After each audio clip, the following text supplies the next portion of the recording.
Thank you, everyone, for coming. I guess one could also argue that, again, making the journey and discovering the way to get out here in public transit could be another way that could inspire some creativity or critical thinking in making the decisions. And we do appreciate you taking the journey on your busy Fridays to get out here. What we'd like to share with you this morning is, I guess, 3 stories or examples of how we try to provide opportunities for creativity or for critical thinking with our students. To begin with, we'd like to reference our mission statement. And Learn, Care, Challenge, Lead is sort of the guiding principles of everything that we do at the school. And we'd like to speak to some examples with each of those. Of course, everything is underpinned by what we're trying to do here is give the students an opportunity to learn, as well as in some other contexts. And we'd like to give some of those examples right now. Thank you, Mark. My name's Nick Bentley. I'm the Director of Student Life at the school, and what student life really means at ZIS is things that go on outside the classroom. And I think one thing that we look to do is trying to look for opportunities whereby students are in control, and to answer this question here, rather than how do we get ourselves to think critically and creatively, it's how do we get our students to think creatively and critically. We'd like to start with challenge, and one of the challenges we have as a school actually is that a third of our population each year is in transition. So a third of our students every school year are new to the school. And this creates challenges within creating a community feel. And actually we put that challenge back on the students in this building at the upper school at the start of every year through something that we call the Advisory Adventure. And the Advisory Adventure over the last few years has taken a number of different guises. 2 years ago, there would be 450 students plus the faculty in this building racing around Zurich on a huge scavenger hunt. Is one way of trying to create this atmosphere in this community. And then next year, the next school year, it will actually be tied in with September 21st on World Peace Day, and the whole concept of the Advisory Adventure will be based around that. That is actually being developed by some students at the moment in terms of what that will actually look like on that day. And that also ties into November time when Jeremy Gilly, the founder, if you like, of Peace One Day, will be here in Zurich to speak at our Global Issues Network conference. But these are student-led and they're student-based. One that we'd like to show you though is from this year's one, which a number of the students here were heavily involved in. And that's this thing. Hello, I'm a new student and this is my first day here. I think I'm supposed to go to advisory, but I don't know where to go. Welcome to ZIS, young man. You'll find as a student of the upper school, this is a very, very fun and nice place to be. We have about 465 students, about 65 teachers, representing 50 different nationalities. And they're all very excited and they can't wait to meet you. Welcome to our community. Let me show you around. All right.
a teaser. If you'd like to see the rest online. I won't say too much more about that because we have students here who are heavily involved in this. I would have liked to have shown the end bit, which was the finale, if you like, but we'll see if we can do that a little later. That's just one example of a project which is heavily student driven, and I believe, correct me if I'm wrong, was put together from start to finish all in the same day, with all of the student body and the faculty being able to watch a version of that at the end of that first school day. The next kind of project that touches on the next part of our mission, which is care, and one of the things that we're committed to, although we're not selling ourselves as perfect here, not all of our projects are world beating. We have a lot of teething problems, a lot of problems within the things we do, but service is something that we try and do, and we try again to put the emphasis on the students rather than the teachers, to be the ones that are creative, the ones that are initiating, and the ones that are carrying out these different projects. These are just some examples of projects that happen in this building. We try to have projects that are local, projects that are within our building, and then projects which are global. And one of the reasons, when I was talking to Mark about for us today, one of the areas where we actually struggle is the in-between one, the local one. And one thing that we're looking for always is partnerships. One such partnership is actually happening with our lower school students, our primary school students of age 10, 11. And that's with the urban farmers. We got to know about this at a TEDx in Zurich. And now we have an urban farmers box sat outside our campus in Badensville. And these are grade 5 students, our 10-year-old students, who are now farming this box. And again, we have a short clip of what this means in practice. Fish poop, and the water from the fish goes up to the plants, well, the plants are upstairs, and the plants, It goes down to a stream tube. going on and on, because that doesn't stop and then it stays at that place, it goes on and on. Yeah? How do they prevent evaporation? We actually have a Single trout, and that's the fish we have right now because of the weather, because it's very cold right now, and the water right now is 9.7 degrees, as you can see up there. Well, now it's 9.9 degrees, but it's 9.7. And they like water between 7 degrees and 12. So because yeah, and then the tilapia fish we might have in the summer because they like warmer degrees. at the end of the test, you put it through this card like this. You can open Okay, it up. so this is the chart for the. And that it just keeps growing and growing each time. 1.8. Yeah, 1.8. That's same thing. What's the time? That's over there.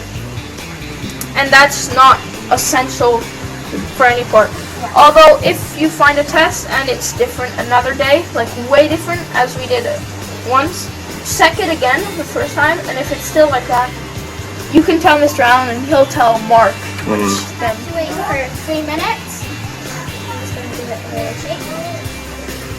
You have to wait for 3 minutes and then you can test it. So, First, before I open it, who wants to smell it? Me. One, two. Everybody that wants to smell it, stand around here. Ready?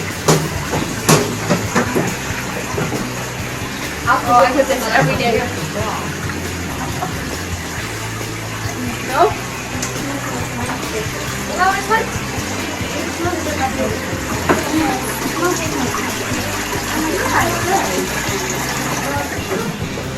okay, Paul. Whoa, this is. This one has to be for 10 minutes. You have to wait for 10 minutes. So you can check that one. And one of them is vertical farming, as you can see here. And what pretty much happens is you have the plants in here, and they stand on rock wool, which is up there, this thing up there, what you can see down there, and a little bit of soil. And the water runs through from up there, and then comes out of there, down there, moves back all the way down there, and then goes back down to the fishes. So, spring onions. And Here we have a different kind of spring onion growing down here. I think one of the reasons why I'd like to show you that kind of clip as well is if you listen to the students, when they're talking about these projects, it's always we. So we now have rainbow trout in the fish tank because they like this kind of temperature. We will have tilapia fish in the summer, and that's pretty much how they talk. Just one quite funny story on these students. Those two students, Paul in particular, the boy who was talking in the blue top, I don't think he goes to class anymore. I think he lives in the box every time I go there, he's in the box. But there was one day when the girl Emma came to my office and said, "Mr. Bentley, we have a problem. One of the fish is swimming the wrong way and banging to the side." I said, "Okay, what shall we do?" And they said, "We need to contact Mark. Mark is one of the urban farmers." So I sat her at my desk and said, "You write an email, I'll go for a coffee." And when I came back, she'd written this lovely email and sent it to Mark. I said, "Well, let's have a look in the box." And I walked down there. And when I walked down there, Paul came out and he said, "Mr. Bentley, we have a problem, we've got a dead fish." I said, "Okay." I said, "Well, what should we do, Paul?" "We need to call Mark." So I gave Mark my phone, and then the next bit, 10-year-old boy picks up the phone. "Mark, it's Paul." 2 minutes later, my phone rings and I picked up the phone and said, "Hello, Nick Bentley, is Paul there?" "Yes." I'm now completely irrelevant in this process. I'm just the secretary for these kids that are doing it. But also in terms of engaging in critical and creative thinking, these students, not just these students, but all the students at this age group now, I have proposals on my desk for a chicken coop, because we took them to an organic chicken farm and they now want to have to be raising chickens at the school. I've just had to order a composting machine from the UK because the students worked out that we were creating 60 kilograms of waste from our lower school canteen each week, and they found a better way of dealing with that waste compared to our usual one. And so the compost machine arrives next week for our students to work also. And I'm pretty sure by the end of next year we will have a farm at that campus where the students are going. So you give them an opportunity, and then their ideas and their interaction sparks even further. So the next example we'd like to move to is, I guess, in the area of lead, and I'd like to speak to the Classroom Without Walls trips. And this is something that's offered to our middle school and our upper school students. It takes different forms at the different campuses, but essentially it's an opportunity to extend the chance to link our mission to learning outside of the classroom. Depending on the grade level that you're in, you can apply to go on any of these different trips, which again, the planning, the design of which to different extents resides with the students, and they're involved in that process. This culminates for our senior students or our grade 12 students with the independent trips. And essentially, they are given the chance to take the funding that would otherwise be allocated to go on one of our CWW trips and plan and design their own trip according to what they would like to explore, what they would like to learn about. They do the full planning piece subject to approval with the principal, and this is the first trip in their school experience at ZIS that they will not have a chaperone accompany them on the trip. So it's independent both in the travel that they're undertaking and in the design of the trip. Once they get that approval of the design with the principal, they go through a risk assessment practice to examine what sorts of scenarios may come up, how will you deal with that when that occurs. And then one of the expectations for the students when they return is that there is an experience debrief using a digital portfolio that records their experience that they've gone on during the trip. And then they have the opportunity to share those experiences with the grade 11 students to again build up the excitement and the understanding and the potential of what they can do the following year. This was an example from one of the groups last year, 2 years ago, and they climbed Mount Kilimanjaro. Some examples for this year: we have a group of students who are going to Namibia to volunteer at an animal rescue center. We have another group of students who are high-level practitioners of Taekwondo and Aikido, and they are going to Japan to do a study of martial arts in Japan. And another group, I believe some of the students here, who are going to Chernobyl to do a photography exploration of the city. So some really exciting opportunities for these students. Two other things that I guess we'd just like to mention before we finish up and sort of turn it over to questions that you can speak to the students or the teachers about. We do also have an internship program, and this year over 40 students were placed with companies in and around the Zurich area for a summer work experience. And again, in terms of looking for opportunities, we are also always looking for more opportunities to give our students those authentic real life experiences to have outside of the classroom to prepare them for life beyond school.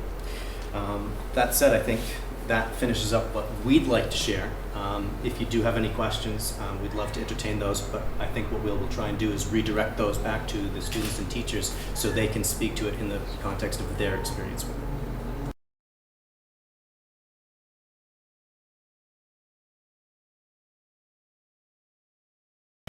I think that it's the experience that prepares you for life. I mean, just doing certain things that are maybe outside your comfort zone, and when you experience new things, that's what really prepares you for life. And in school, through the school, you can get those experiences, then it will prepare you. Some people maybe not. Maybe that they don't think that that's where they can get the. Very smart. Okay. No. I mean, when one goes to school, one doesn't think the way you say. It's only later that you think, why didn't I? It's very interesting. That's my opinion. I'm sorry. Yeah. Sorry? He's a senior. He just finished his exam, so he's so now you're he can excused. finish that one. You're excused, you're senior. Okay. Please. I'm a teacher at this school, and I don't think schools were originally intended to prepare you for life after school.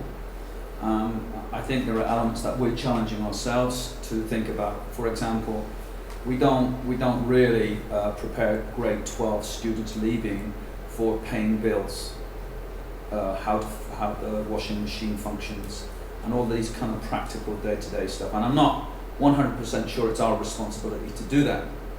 But I think what we do here, and not just here, but I think today, in education, as opposed to when I was a kid, which was like sit down, smack you on the head with a ruler if you moved, is that we try to encourage, and I think I would challenge you students there to answer this, but to try to think more independently, that to try to challenge themselves to be creative in their thinking. I think the school spends a lot of time and effort, whether the students are aware of it or not, in discussions about how can we be creative, from the artwork that's around here to the classroom discussions that you have where you say, I want to know what you think. It's not all about, yes, we will give you the framework within which to work, but you have to make some observations of your own. And me personally, I value the observations of the students more than my own observations about, because that's your job.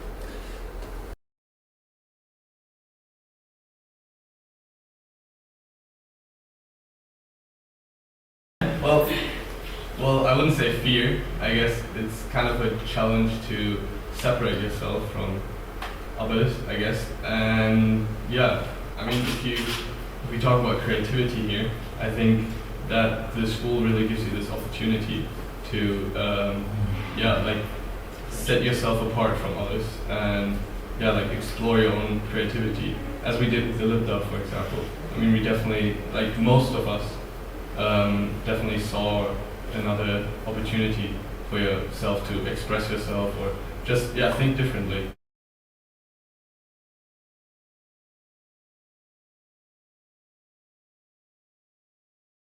It's more everybody can be creative, but you have to express it, and that makes you different. Did you get taught in your school being different, being creative? No, but it starts right away, because of course your classmates are at first your mates, but then they become competition. Okay. So I guess yeah.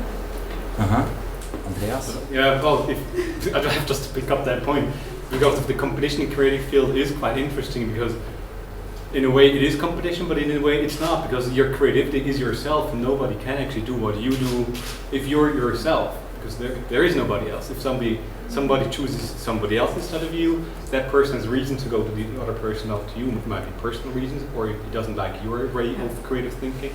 So I think that competition is more in your own mind than a real competition per se. Yeah, and I think it's most important to explore and find something you really like, because then you know how to keep doing it. you like to keep doing it. Doesn't creativity maybe also mean to be creative finding a job, to be creative making your own job, to be creative to create your own job, to find somewhere where you fit?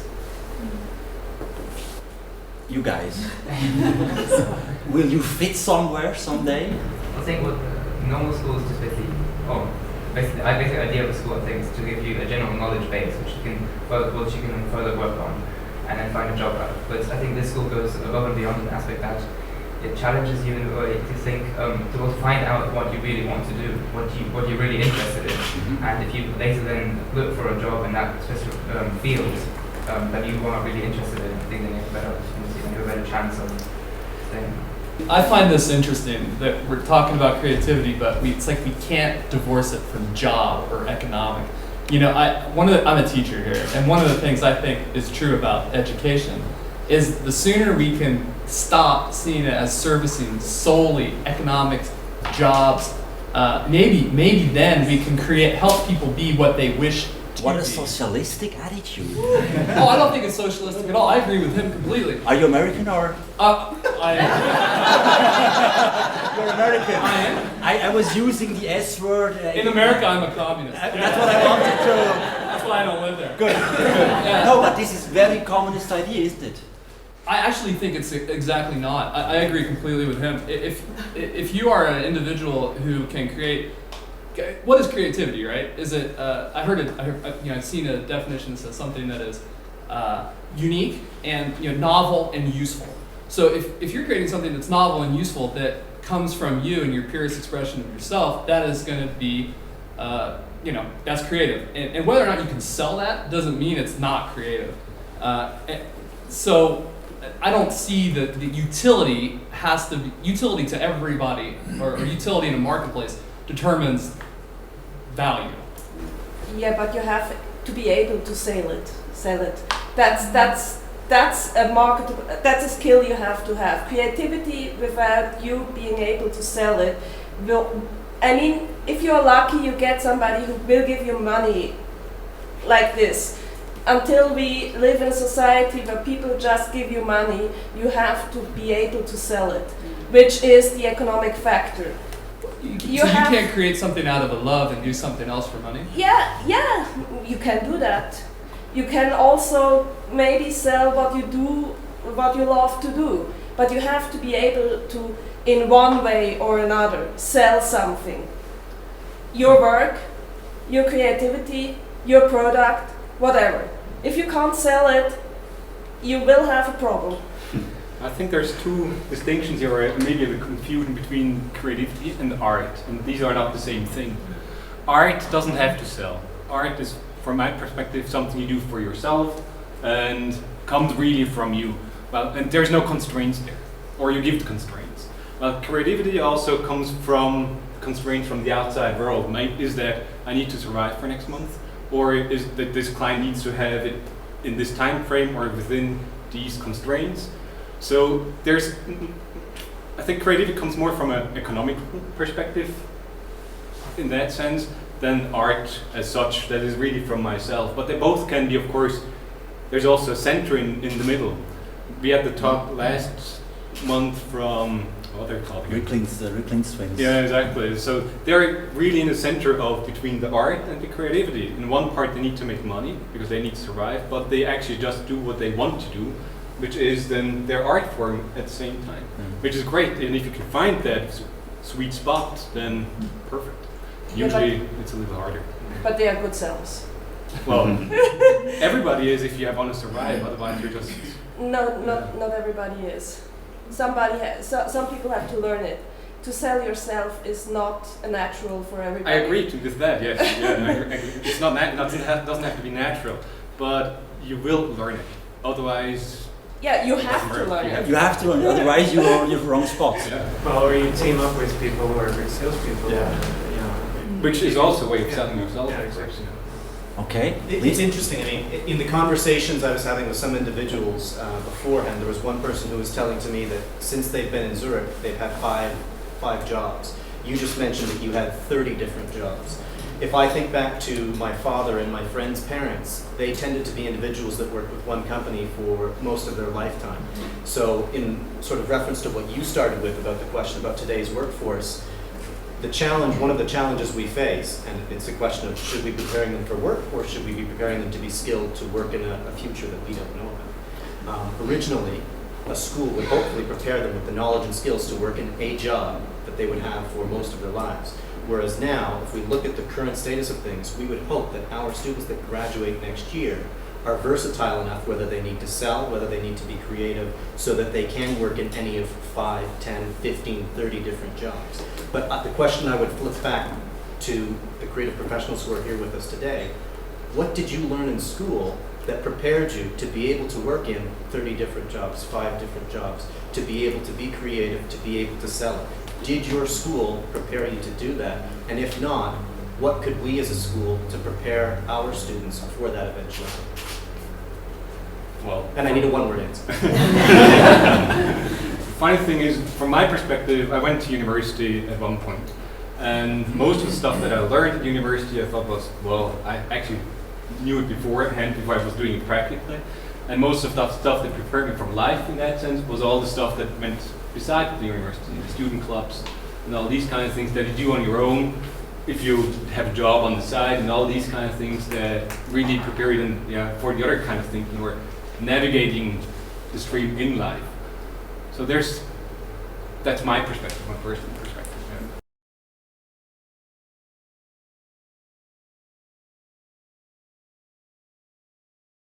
Yeah. No. Definitely not. Listen good now. Yeah, because creativity comes to me maybe 6 o'clock in the morning or maybe 10 o'clock at the evening. I don't know. I don't want to work for a boss. And he says I have to ask to go shopping or I have to go ask and I leave for a small. I think they all employers are thinking about making work more flexible.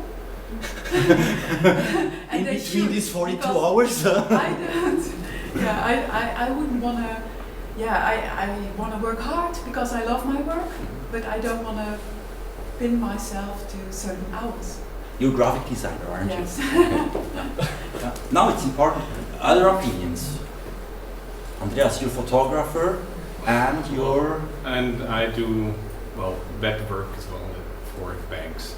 Which is two jobs. Okay. Financial industry slash banks. Yeah. So on one side, it's very flexible working hours, of course, which usually include weekends and evenings. So it's not unusual to be a Friday, 12 o'clock still in the studio, midnight, not lunchtime.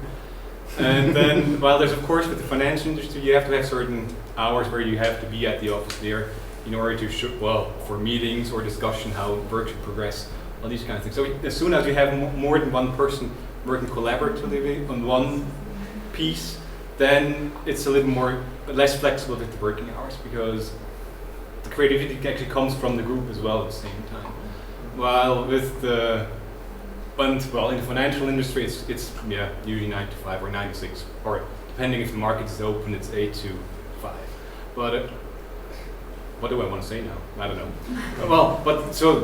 I guess that's more traditional because that's the traditional working hours, but in the end, because it's also more of on the IT side, people show up at 10 o'clock in the morning, work till 8 o'clock in the evening, so there's definitely a lot more flex time in certain areas where there's no client expectation from the client side of the financial industry that they need to talk to you at 8 o'clock in the morning. Yeah. Maybe the students could also comment on this, but if you work at 9 till 4 in education, particularly a school like this, you won't stay. You won't be asked to stay. You know, the expectation is you give up your lunch times, you do after school stuff, you're away at weekends, It's a can sometimes be all-consuming. I went one time 7 weeks without a day off, and I got to Christmas and I was totally exhausted. And to think of 9 to 4 is completely wrong. But I would add the point you made, which is that we teach 9 till 4, your university experience. The real driving force for me is the interactions at lunchtimes, after school, in the clubs, in the teams, and you kind of make those stronger connections that make it a really positive experience and gives you a lot of worthwhile feedback, which makes it possible to keep doing this with interest and enthusiasm. So it's again the extra mile. Yeah. And you have to learn to do it in school, to give it afterwards in job too. Exactly. I don't.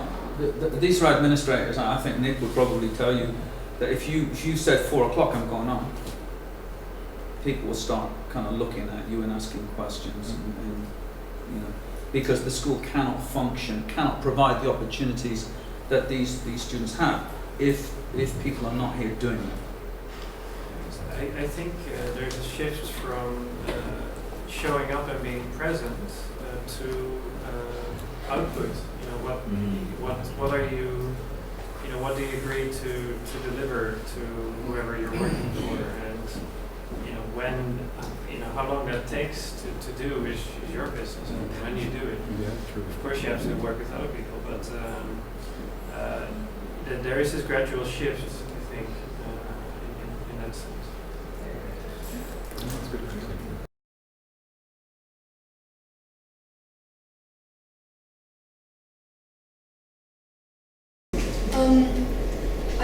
I think leadership in our school is like the school I'm here now, because I just moved here this year. And I think leadership in this school is you have a lot more opportunity to be a leader in this school than in my old school. And I think you get you just have a lot more opportunity to actually try to carry out the fact that not everyone's going to help you along throughout your whole life. Whoa. I have to think again about this sentence, because it's unfortunately true, I guess. Is it true? Are we alone on our? Isn't there anyone who helps us? What do you think? You agree? Is there any help? Yeah. Well, I think the school definitely prepares you for that, because they give you, of course, they give you on one side, they give you a lot of help. They support you in anything you do. If you look for colleges, you go for the college counselor or anything like this. But on the other side, they also give you a lot of free time, where you get your options, what you can do, and then they just, they set you out there and let you do it however you want to do it. And it's not like they tell you how to do it, or they give you like a guideline or anything. Okay, they might do, but it's not like all the time someone sits next to you and tells you how to do it. And I think that definitely helps you to experience this, what you need to be creative and then fulfill what you need to do in the future, I guess. Okay. I think that we're trying to basically define leadership in very, very strict parameters. When we talk about what is leadership, I think that, at least for the school and what I see, I'm a teacher here as well, I see leadership basically when a student is invested in something personally. When an individual has a personal, not only investment, but something that they feel that they can gain something out of. And leadership can take many forms. It doesn't have to be in a classroom. One of the ways that I see leadership, at least at our school, is when we do our service projects. I'm fortunate enough to go on a service project to our sister school in Ghana. And for me, as a teacher, I see more leadership there because the students take over the learning. They are the ones that become in charge of teaching other students in the sister school. They are the ones, we train them, but then when we get there, they take off. They're the ones that are actually doing the teaching. They're the ones that are dealing with interactions. They're even dealing with discipline as well. That, for me, is leadership. It's an investment in something that a student believes in. Now, that investment can also come on a sports field. If you have a student basically that's invested in a sport and really believes in that and believes in their capabilities, they will become a leader in that. I think unless you have that investment, you cannot become a leader. So I guess that's one of the key ingredients that we're looking at as far as whether the school provides opportunities or whether there's opportunities in life. I think there's always going to be opportunities. It's just a matter of what you choose to invest yourself in.